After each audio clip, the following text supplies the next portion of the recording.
for Andrew, who's running the desk this morning.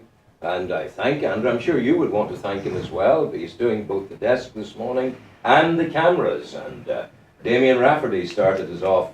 Oh, my mic. Andrew is so good. Damien Rafferty started us off with studio management. And Sarah Gilbert, as always, our queen of research, reaching out there and making sure she brings the guests in. You're very welcome, Francis. It's great to see you, Francis Gallagher. Thank you. Newry's greatest. That's right. And it's coming on the 28th of February. That's right. And it's all funds will go to concerns outreach into the Syrian refugee camps. Absolutely. It's a sacred work you're embarked upon. It is. It's a very, very worthwhile cause. The tragedy of what's happening out there at the moment is just unbelievable. The Ukraine overnight doesn't give us much hope in Kiev and all of that nonsense. We thought we'd seen the end of all of that. But I know. It's happening all over the place. Anyway. So who for you, Francis, is Newry's greatest? Well, I've been given the task to represent John Mitchell and John Martin Ronan. And as many people would know, they were young Irelanders. And they're from the Newry area. And so that's the task, but it's a difficult one because there are many other very worthy and notable people up there who are competing for the position of Newry's greatest. So I'll give it my best shot anyway. You've been investigating it. What way has your studies taken you? That's a very interesting question. You see, I first became interested in Mitchell and Martin by just generally reading Irish history. And their names kept coming up all the time. And in particular, Padraig Pearse, who's the 1916 revolutionary, he held Mitchell in such high regard that he put him up there as one of the founding fathers of Irish nationality. And I thought, God, this is amazing, And so he's up there with all the great leaders in Irish history, Wolfe Tone, Thomas Davis, Fintan Lawler. So I said, I need to find out more about this man, and actually, by chance, I came to work in Newry. Where are you from? I'm from outside. I live in the Mournes, near Newcastle. Is that where you're from? Yes, well, it's near Castlewellan, I suppose, With the Mournes. Yeah, that's right. On the road from Castlewellan to Newcastle. That's right, absolutely. Dollard there away in the distance, the Mourne Massif. Yeah, that's lovely, yeah. So, when I read that Pearse said that Mitchell, Pearse can be very romantic sometimes in the way he talks, but he said that he portrayed Mitchell as this John the Baptist type figure, when he was speaking out to try and help the people in the famine who were dying from the famine in 1847.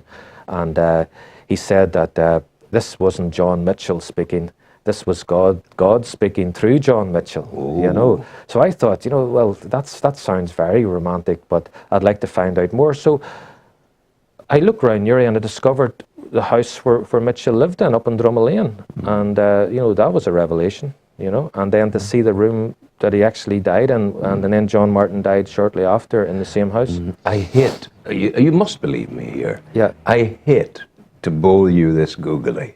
Yes, yeah. But I have to say, do you think God was speaking to Mitchell when he told him to embrace slavery in America?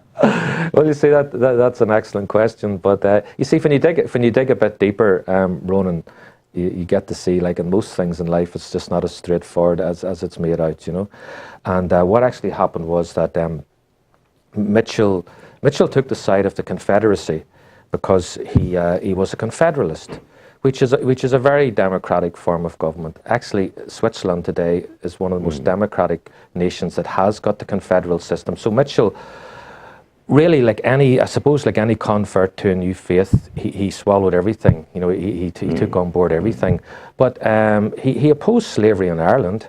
Yeah. And he didn't like hypocrisy, and he saw in the slavery abolitionists, you see a certain amount of hypocrisy because Lincoln, he argued, and this is a lot of validity in this, Lincoln actually used the slavery issue in order to try and win the Civil War, to get the moral high ground, And Mitchell could see, in actual fact, what was happening was that the capitalists in the north of the country, in the United States wanted cheap labour, and this is what they got from the from the Afro-Americans in the South. And that's actually what happened.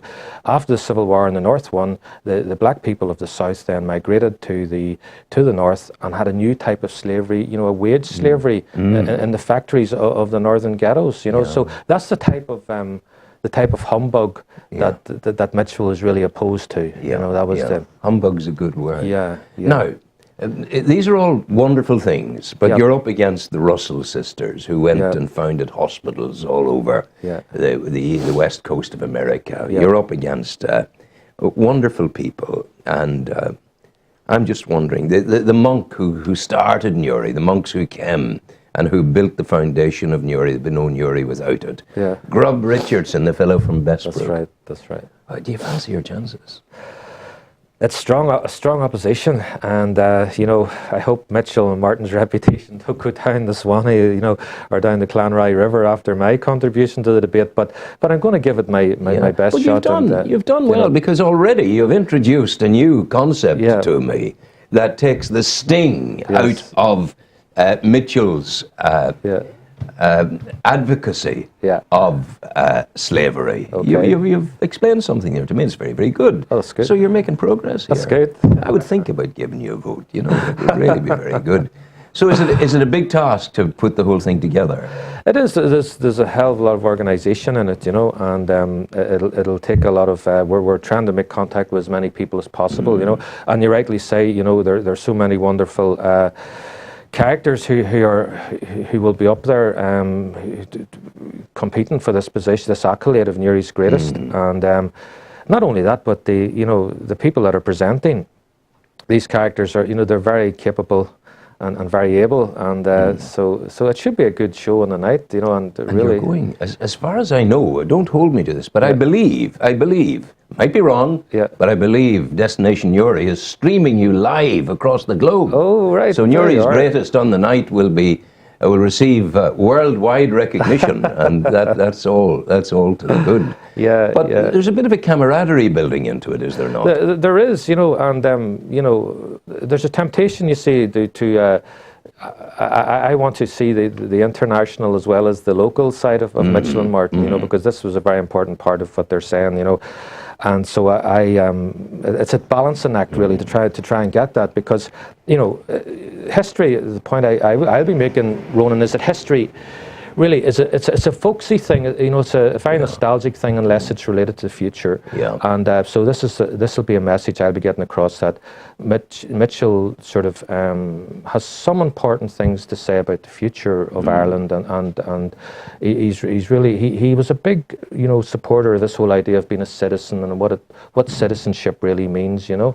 And this is something I think is very important, because it's this whole idea of empowering people, empowerment.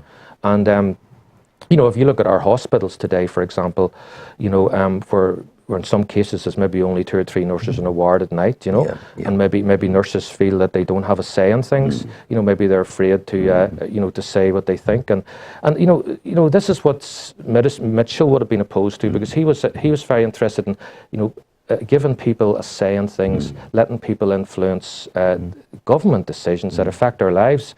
And I suppose that's why he was a Confederalist, and that's why he took the. Do you like the two of them?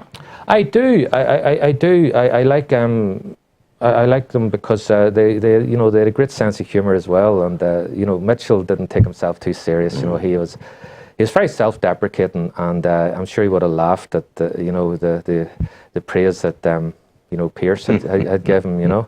So but the key, one of the key messages I want to get out about Mitchell and Martin is this whole idea of dialogue. That they were poles apart. They were poles apart in their methodology, I suppose, and how they went about things. But they sought a common ground, and they listened to each other and accepted each other on their own terms. And I think again today, this dialogue, this building this commonality to forward politics is really the future, and this is what it's about, And Francis, that's so we're looking forward to the 28th.